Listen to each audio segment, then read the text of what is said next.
Munish Chawla is the co-founder of Lifestyle Docs and Peaceful Planet Foundation. He also serves as volunteer clinical faculty at the U of H Fertitta College of Medicine. His two main passions are, no surprise here, lifestyle medicine and mindfulness meditation. And today he will be speaking to us about the latter. Dr. Chawla. I'm glad I have this opportunity to really thank Ms. Aguirre for doing a fantastic job today. So she is holding it all together. So we are trying to spread peace, health, and wellness. And I think all the presenters that have come so far, that's their central message. So this is, what we want to embody, and this is, we're on the journey ourselves. We're not perfect. So we just love having this wonderful tribe, wonderful community that wants to do the same. If you've met me other places, I don't have very many talents. I either talk about plant-based nutrition or mindfulness and meditation. So today I'm going to focus on mindfulness meditation. And I wanted to kind of start off with definitions or terminology. I know a lot of you are practicing meditation, but some of you may be new to this. So what does mindfulness mean? So I like to kind of break it apart. The first thing to do is just to take a pause, okay? And then when you can take a pause, you can actually be present with whatever is going on in your environment right now. You can then become more aware. In modern times, we spend way too much time in our head and not really in touch with what's going on in the present moment. So we're not really aware. So first, being present, then aware of what the present circumstance brings with it, and then being accepting. And if the present thing is unpleasant or there's discomfort there, can you take just a moment to be non-judgmental, just a moment to be curious? Okay, I have this pain right now. Where is it? Instead of just immediately having a knee-jerk reaction, I want this pain to go away. So if you can take that pause, take that moment, just being accepting, a little bit non-judgmental, then you can have a more skillful response. So that's the idea behind mindfulness meditation, that life is going to throw us so many things towards us, right? Not everything's going to be rosy all the time. Can we respond skillfully? And that's the challenge. Or do we respond in a habitual way that we've learned over the years or decades? So I love this cartoon. This is how we operate in the 21st century, right? We're not in the present moment. Whereas the dog, all he sees is what's in the present moment. We're thinking about the past, the future. So this is an invitation to be more in the present. I don't want to sound like a salesman, but there's lots of reasons to practice mindfulness meditation. If you're trying to do better academics, more attention span, more focus, this will help you, better physical health, emotional health, stress reduction. And these things are research proven now. We have so much research now which lets us know that this is a worthwhile activity. When you're taking the time to just be, you're not wasting time. You're actually doing something good for yourself. And if you want to foster a good habit, learn a new language, change the way you eat a little bit, mindfulness will help. And ultimately, what was designed for is leading a more aware, compassionate, and spiritually connected life. So how does mindfulness actually work? What's happening in our brain? So it's a technique that can transform the mind. And the way this is made possible is by the power of neuroplasticity. At one time, we thought that the brain, after about age 10 or 11, is pretty fixed. But now we know that we can rewire the neurons in our brain at any age. And there's actual structural changes that occur. And these changes is basically wiring in our brain. So brain is changing all the time, whether wittingly or unwittingly.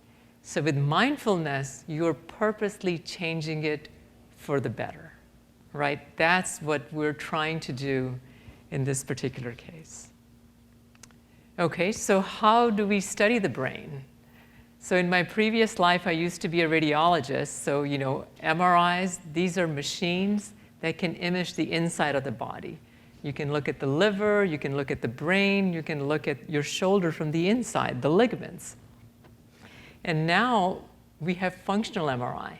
Not only do you get structural information, you also get functional information. And SPECT imaging is another imaging tool which gives you some structural but mostly functional information. And I'll show you some pictures. Before we actually kind of go to the research, which kind of shows how all this works, I need to kind of get you up to speed on a little bit of neuroanatomy. Okay, so this is our brain cut in a sagittal section, cut this way, and then you kind of open it up. So this part right here, is the mouse moving? Yeah, here we go. So that's the frontal lobe that's right behind our forehead. On top is going to be the parietal lobe, right here. On the back, the occipital lobe. And there's 3 other structures besides the frontal lobe or the prefrontal cortex I want you to pay attention to. And that's the triangular structure, the insula, and the almond-shaped structure, the amygdala, and the green sort of curvy structure, the hippocampus. So just as a, clarification, the stuff that happens in the brain, it's very complex, okay? So I am kind of oversimplifying a little bit, but I'm hoping it gives you a general idea of the processes that are going on. So the insula, the amygdala, and the hippocampus, these are also part of our limbic system. They control our emotions. The prefrontal cortex, that's the thing in blue in the front, that's our CEO of the brain.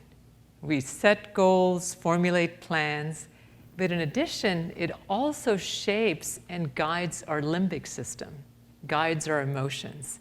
And it ratchets things up and down and also generates a subjective feeling of well-being. And as I mentioned previously, the limbic system are multiple areas in the brain that actually help us regulate the emotion. So the big part of that is the prefrontal cortex. Okay, the hippocampus, this is that green sort of curvy structure. This is where we form new memories. So if you're trying to learn a new instrument or learn a new skill, it's very important that your hippocampus is working well. It not only forms new memories, it also facilitates storage of old memories. And the amygdala, this is our alarm bell. It activates our fight and flight response, and it's constantly looking out for threats. And it's not, it gets a bad rap sometimes, but it's there to keep us alive, to keep us safe, so it has an important job. But if it's overactivated, then we're going to be anxious, we're going to be stressed out all the time.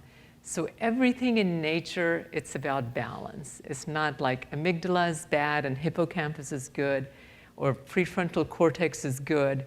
Everything in nature works in balance. So we want to kind of achieve that balance, and that's what mindfulness can allow us to do. So the last structure I want to talk about is the insula.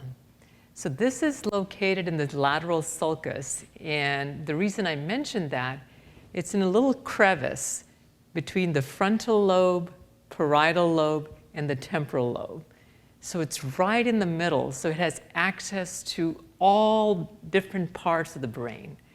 And it's also, since it has access, it's useful for physiological self-awareness, like bodily sensations, but then it interprets the bodily sensations into a subjective feeling, whether peace or joy or sadness and anxiety. Also crucial in maintaining attention.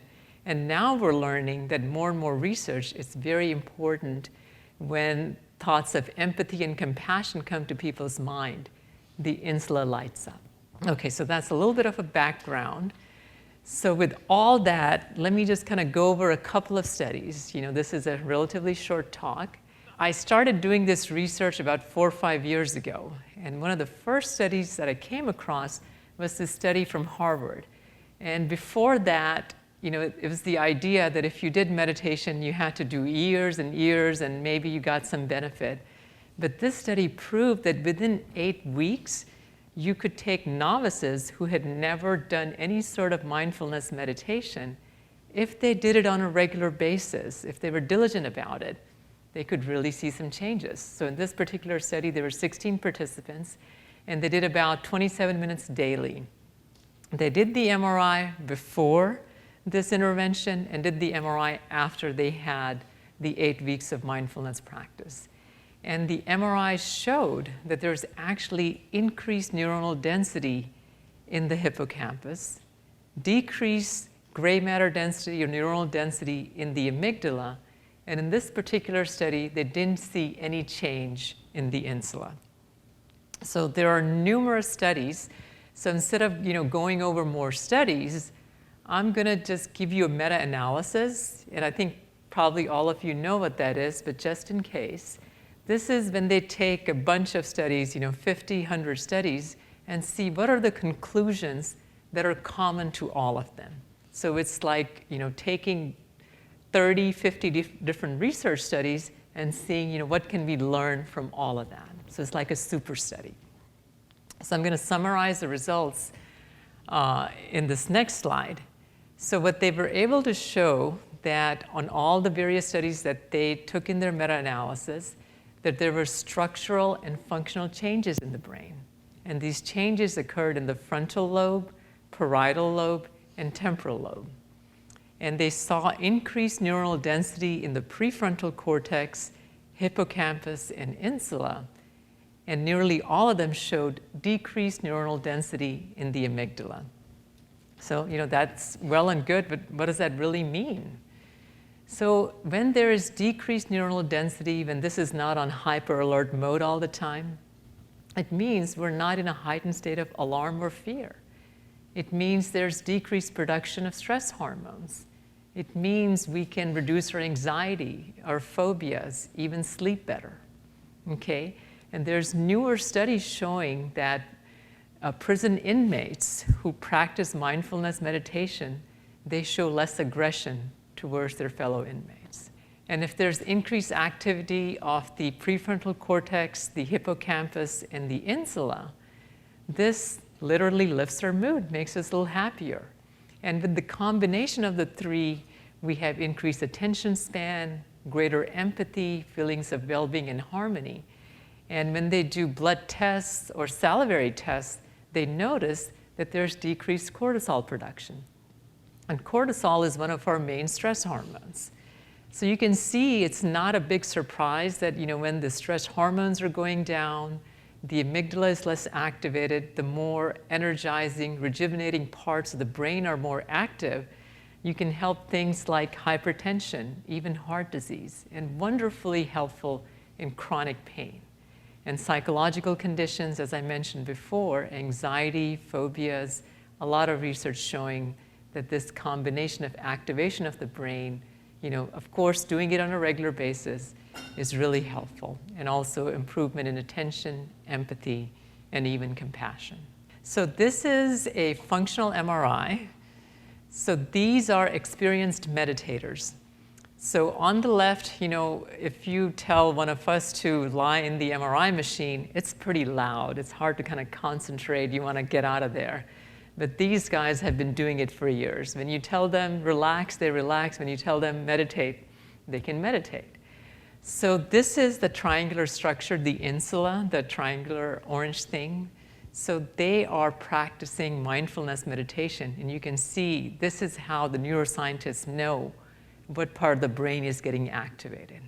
This is a SPECT image. So this is showing, and these are not experienced meditators. These are folks who've learned meditation, they're doing it on a regular basis, and then they decided, okay, before the intervention, after the intervention, what are the changes in the frontal lobes? This is where the prefrontal cortex was, right? So you can see in baseline, there's less activity. The more red there is, the more activity there is. And when they're actively meditating, you can see there's more red there. So these are the changes you can see when people are actively meditating, when they have these neuroscientific tools. So it just gives us a lot of power that, what we're doing, that we're on the right track. What I learned about 12 years ago, the Pali word for that is vipassana. And the Western world would most closely align with mindfulness meditation. So just to kind of tell you specifically the type of meditation that we'll all be practicing a little bit, it's called vipassana. We're directing attention inward. We're focusing on our own body in the present moment. You can use your breath, you can use bodily sensations, and we'll use the breath. And the other meditation technique that I learned is called metta bhavana, or loving kindness meditation. And now there's more and more research showing that when you practice compassion, when you even have thoughts of compassion, that some of the same parts of the brain, the prefrontal cortex, the insula, are activated. And it can similarly give you feelings of joy, peace, and harmony. And again, helpful in stress, just giving us better physical health, emotional health, and mental health. So typically in Vipassana, you do the mindfulness portion first. You become centered. You become sort of a little bit more grounded. Once you're centered, a little bit more grounded, then naturally you want to share that space, that mental space, with others in your life, so you can wish them well. So that's what loving kindness meditation is all about, and we'll practice this at the end also.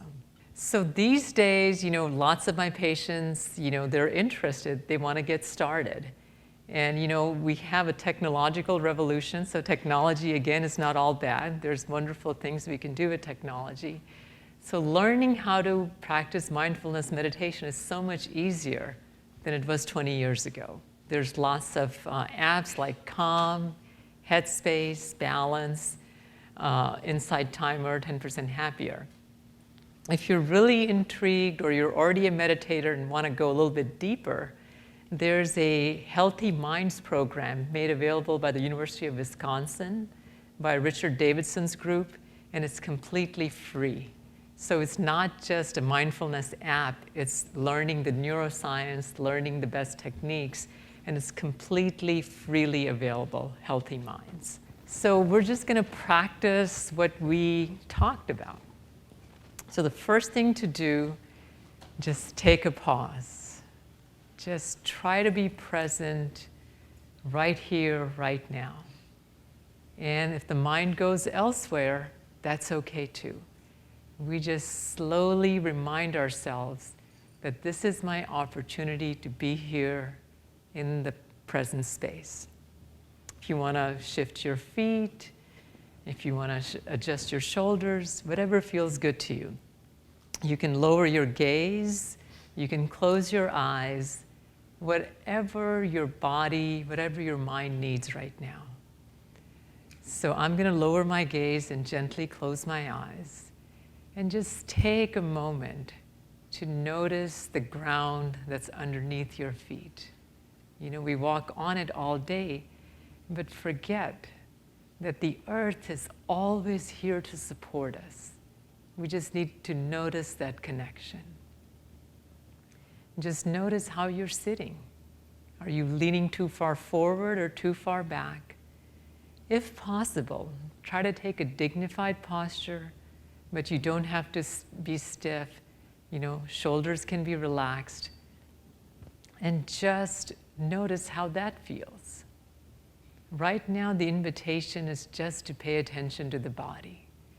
Just seeing how it's doing. All day long, we're so busy doing. Even at this retreat, one session, next session. Right now, I want you to just be right here. Just be in your body and see how it responds. Next, I'm going to guide you through a breathing practice. And what we're going to do initially is take some intentional breaths, and then we're going to become just aware of the breath. We're going to let the body breathe itself, because it knows what to do. So let's take a few slow, deep breaths, and I'll guide you. Let's take a slow, deep breath in. And slowly exhale. If you'd like to place a hand on your belly, that's perfectly fine. And as you breathe in, see if you can gently nudge your belly out. And by doing that, you're engaging your diaphragm, which turns on the vagus nerve, which helps us relax amongst as many other activities. So slow breath in, and very gently exhale, guiding your belly towards the spine. Another slow breath in.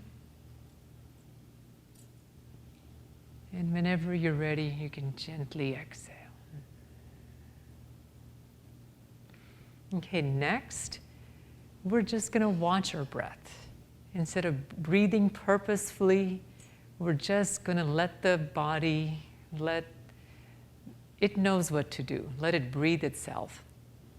Our job is going to be just to be present so we can notice, there's the breath going in, there's the breath going out. And as you start this practice, you'll be doing really well, but at some point, your mind is going to wander. And that is perfectly fine.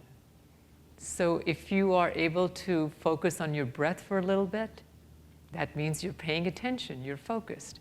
If the mind wanders, that means you're aware.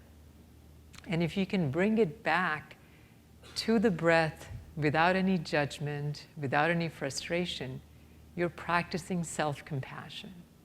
So whether you are receiving focus or awareness or compassion, so there's no wrong way to do this. Okay, first I'd like to invite you to notice the breath in the area around the nose in the nostril. If you can feel the breath even better, but just notice as it comes in, as it goes out, and we'll spend about a minute here.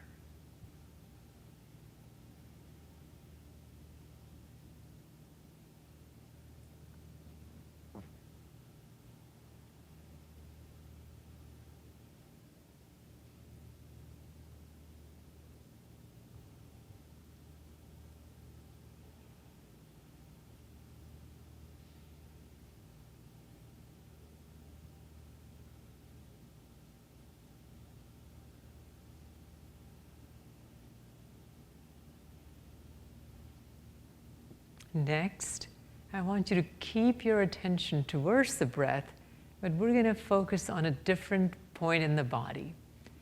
Notice what happens to the breath in the upper chest or shoulder area as you're breathing in, as you're breathing out. And if the mind wanders, perfectly fine. When you become aware, just bring it back to the breath, and this time bring it back to the shoulders and upper chest. And just try to breathe as naturally as possible. And we'll spend a minute here.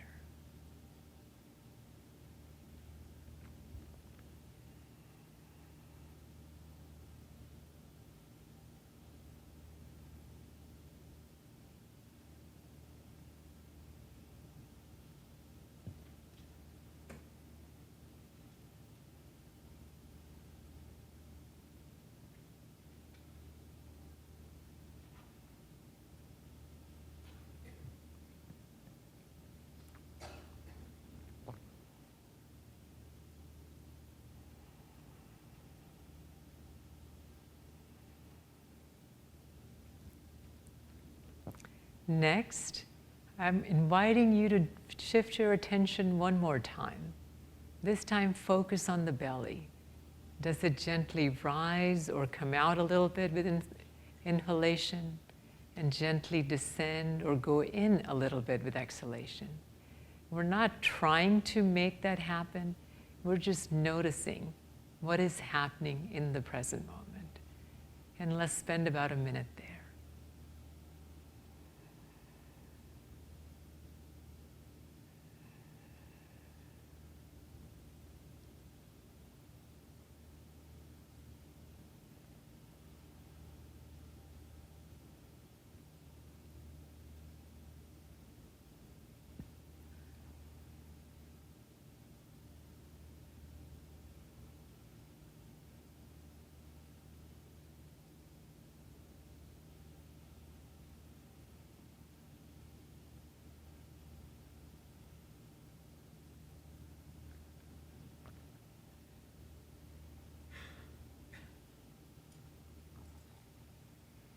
Okay, finally, I'd like for you to make a choice. Where was it most comfortable to observe the breath? Was it in the area around the nose? Was it in the shoulder, upper chest area? Or was it in the belly? Whatever works for you right now is the right thing to do, wherever you felt the most comfortable. And when the mind wanders, become aware. When you become aware the mind has wandered, gently nudge it back to the breath, back to the present moment. And we'll do maybe 2 or 3 minutes, and then I'll end the meditation with Metta Bhavana, or loving kindness meditation.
Keep your eyes closed and repeat in your mind, may I be safe, happy, healthy, and peaceful.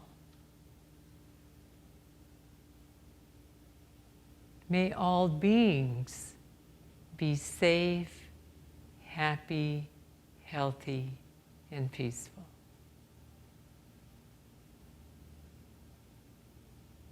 May I forgive all beings for any harm they may have caused me, knowingly and unknowingly.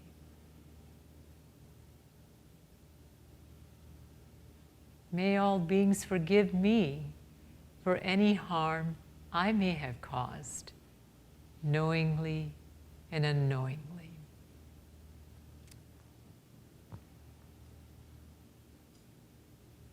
May all be happy. May all be happy. May all be happy. Thank you for joining me.